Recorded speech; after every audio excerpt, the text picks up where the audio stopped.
every word of what you saying, that shit's deep, man. That shit's powerful. Look at this fucker hanging out. This fucking old fuck's gonna pull out in front of me and then do 10. It's fucking unbelievable. It's gay. Everyone needs a fucking lesson in East Coast driving in this fucking city. I fucking hate, there's no rhyme or reason to the traffic in fucking California. It makes me insane. We were on a fucking highway on a Sunday night at 10 p.m. and we were sitting in traffic. I want to open the door, get out, and punch everyone in the face at every stop. Yeah, I mean, we had a week off from Rock the Bells, and rather than fly home and get jet lagged and probably all get sick, we just thought it would be a good idea and, you know, found a crib for a good price and figured we'd just kick it out there. We got a lot of family out there. You know, the Heads from Terror came through, as always. Nick has a studio at his crib, you know, in LA. So we had plans for me to do guest vocals on one of the Terror tracks for their new EP. You know, just wanted me to guest vocals on it, do guest vocals on it. And we thought it would be interesting, like, you know, for me not to rap, you know what I mean? Because, like, I kind of am known for, like, somewhat of a powerful voice. They were like, yo, you could probably do some hardcore shit and it would probably sound good. Good?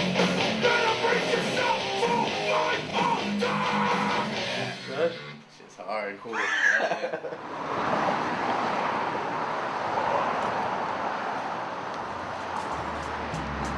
Oh, whenever you guys want to be in person, I guess. Talk to them.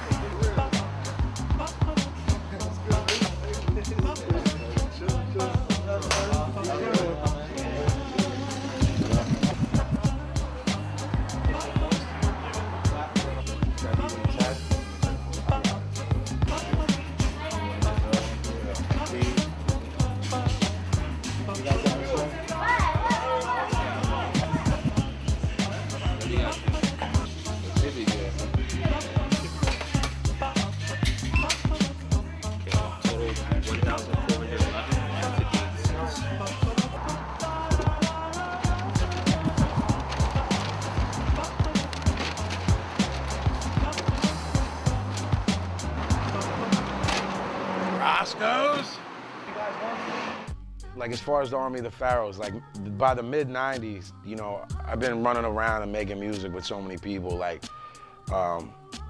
you know, from Philly, like Lost Children of Babylon, Chief Kamachi, you know what I'm saying? Just, like, knowing everyone in the scene and whatnot. And then my man Joey Blanco, he was like, yo, Paz, check this out. It was this record from these kids called God Complex out of Boston.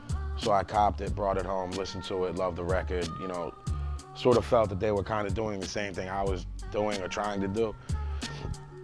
And there was a number on there, so I called them and was just like, yo, this is who I am, this is where I'm from, like, holla at me, you know what I'm saying? Ends up being esoteric, you know, Seamus. So he called me, we like hit it off from the gate. I met Bahamadia right around the time when she was fucking with Gangstar, a little bit after her first record had come out. You know, she was Gangstar Foundation. And around the same time, she was really everything was popping for her in Philly, and to some degree on the national level, getting burned on BET and MTV and things like that. And a radio station in Philly gave her a radio show on Friday nights. And she would have everyone come through, you know, from that era, the, you know, mid to late 90s era. And she called me and asked me to come up there. And we hit it off from the jump, you know. Kamachi was, you know, working with her at the time, and she really put us together, you know, in terms of making music. And around the same time, you know, 7L and Esoteric and Virtuoso were beginning to, you know, come into the frame a little bit more. So I invited those guys down, and Baham had us up on the show all together, and that kind of sparked the idea of the first Army of the Pharaohs 12-inch. You know, it being 7L and myself and Vert and SO, and, you know, her respecting what we did and vice versa. So we asked her to hop on the record, you know, and at that time that was a big deal for us because, you know, She was a major label recording artist. She was, you know, at that point, the biggest artist we worked with. And, you know, she was running with us, you know, and that sort of validated that record for a lot of people to see her name on there. That show and those encounters up there and those freestyle sessions sort of, you know, planted the seeds and then, you know, blossomed into what it is today. Yo, what's good, man? It's Reap the Lost Cause, West Philly's finest, you know what I'm saying? Reppin' AOTP, you know what I'm saying? Been building with these brothers for years, you know what I'm saying? Doing my thing in Philly. Eventually I met Paz, we got cool, just started building. You know, he asked me to be a part of this crew, part of this project, you know what I'm saying? And I was honored to be on it. So, you know, I'm just happy here, shooting the Bloody Tears video, all my fam out here, we just wildin', smoking, drinking all day.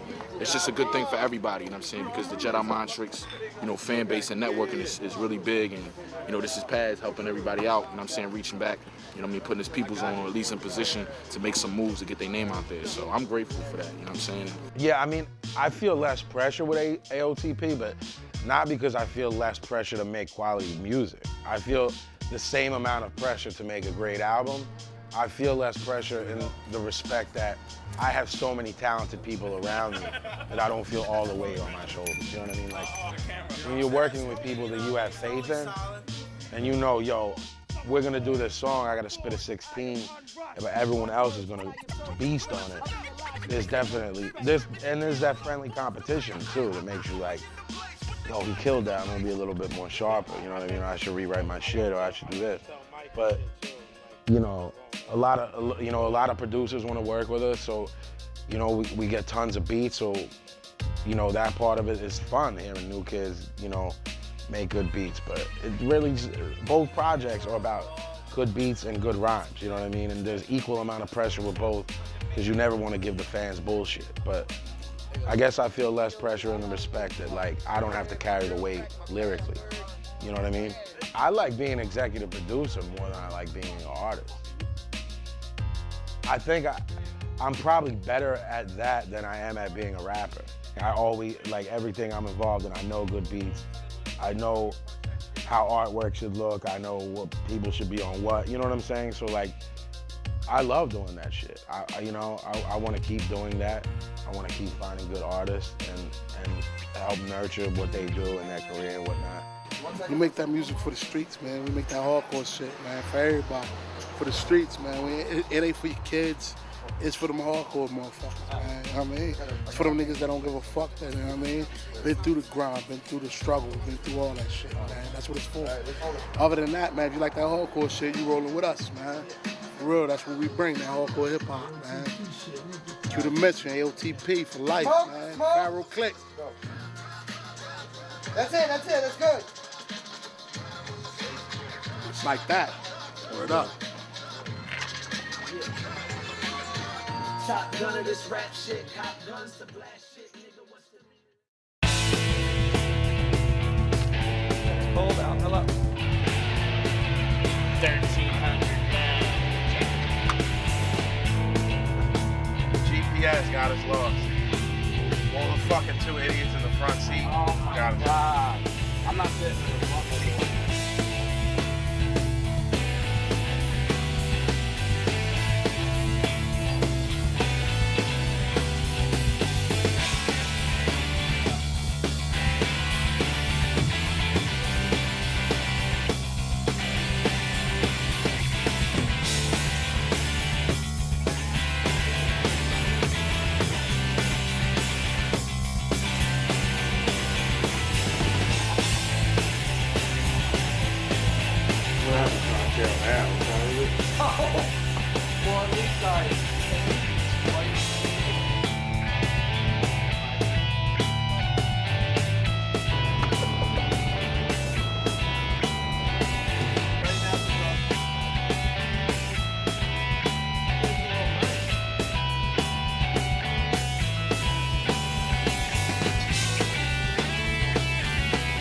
Top shelf shit, you know what I mean?